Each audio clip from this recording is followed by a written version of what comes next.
Get your phone out and call us. 1-8-PRAGER-776. Now, before we get into some of these calls, I want to finish my thoughts from last one.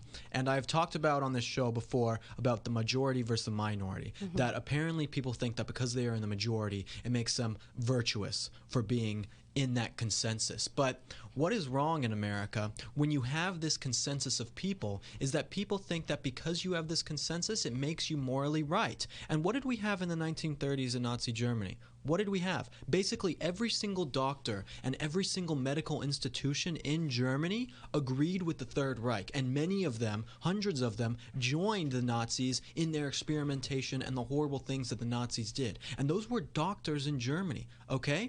And so just because we have this group of doctors in America right now who say, oh, we all agree with this quote-unquote science and all this from the CDC and all that, does not mean that everything they are saying is true or even morally right, okay? Right. So I just want people to look at it and say, when people come up to you and say, well, all these doctors agree and all these people in my history class agree and all this people in my work agree, that doesn't mean that they are right. And you can be a warrior by fighting against people who want to oppress you through their use of the majority, okay? Be a strong minority, as in the strongest individual who stands up for what they believe in.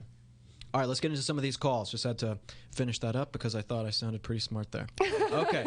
All right, let's get into Lynn from Los Angeles, California. Lynn. Hi there. How are you doing today? I'm wonderful, Lynn. Great. How are you? Doing okay, but feeling quite concerned. I'm here in the belly of the beast, Los Angeles, right, where the LA City Council, the County Board of Supervisors, LAUSD, are all voting for vaccine mandates for teachers, healthcare workers, state and federal employees, and in some cases children, school children. And it is very, very I'll say there are a lot of people that are very frightened, don't know what to do.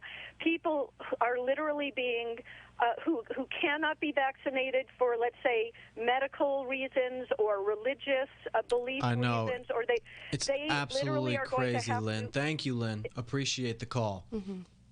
It's a scary time, but what I can say is the silver lining is that there's never been a better time to stand up and fight against this sort of stuff. And it's going to prove your character and your moral value if you do so. It is very easy to go with the grain and to submit to people and to do exactly what they say because your life will be easier. Your job isn't threatened. You know, people aren't going to be mad at you in your community. But it's an even bigger feat to stand up and go against the grain and say, no, I'm not going to do that. And when you do so, later down the line, you will be so proud of yourself for doing that, for standing up. And you're also going to find that there's a large community of people who will back you up. Will and I know that. We're going to be attending a rally this Saturday. Will, you want to tell them about that? Yeah, we are. I'm speaking, and Amala is singing the national anthem, which she's nervous for, but she's going to do a fantastic job at noon at 1615 Ocean Avenue. That's Tongva Park. I believe I'm saying that right, in Santa Monica, but it's 1615 Ocean Avenue. You can come meet me, come meet Amala, come hear me speak, and Amala sing the national anthem. I hope to see every single Californian there in Los Angeles. Los Angelino. Yes, exactly. You know, whatever you guys are called. There, supporting us and showing that you aren't going to say no to this. And let's look at the vaccine mandates for teachers and for schools and everything, and then the mask mandates for kids going back to school. You understand that children have a 99.99% rate of survival from this virus, right? It is absolutely insane. What do the masks do?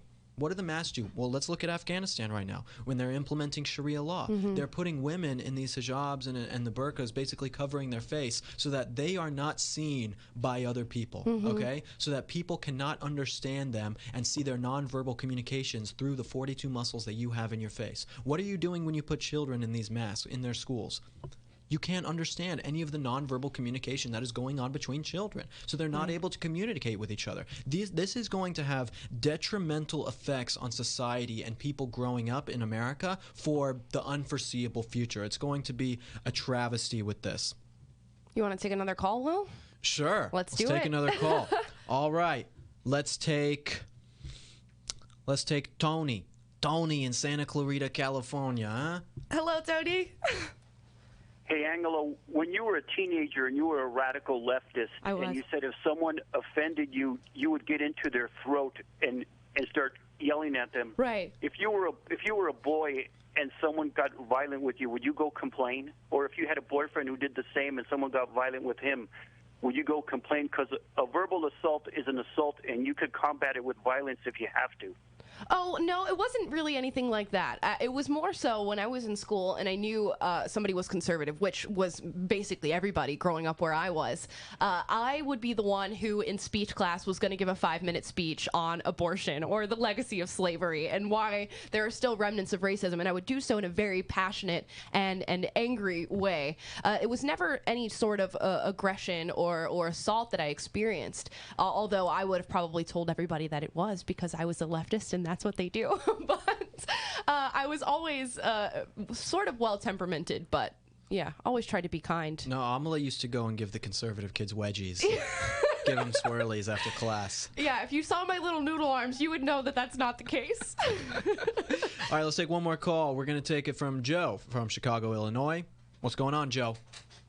Hey, guys, great show. Really impressed by your guys' opinions and knowledge. I'm a 57-year-old white male, live in Chicago. Right. And I used to love Chicago, born and raised here. It is turned into really just a hellhole. And my problem in my call, and it was more related to Amala, I find myself fighting racism that I never had before as I'm being shoved down my throat. We have a mayor. We have. It is everywhere, Joe. I appreciate it. Thank you for the call, Joe. The racism is real, and it is real on the side of being a white male in America, and it's a really tough thing to have to grapple with, while at the same time the mainstream media is telling us that black people are oppressed, that Hispanic people are oppressed, that Asian people are oppressed. There is no sympathy for the white male in this nation, and we talk about that more at PragerU. If you guys want to support us, please leave a donation at prageru.com/donate. We'll be right back.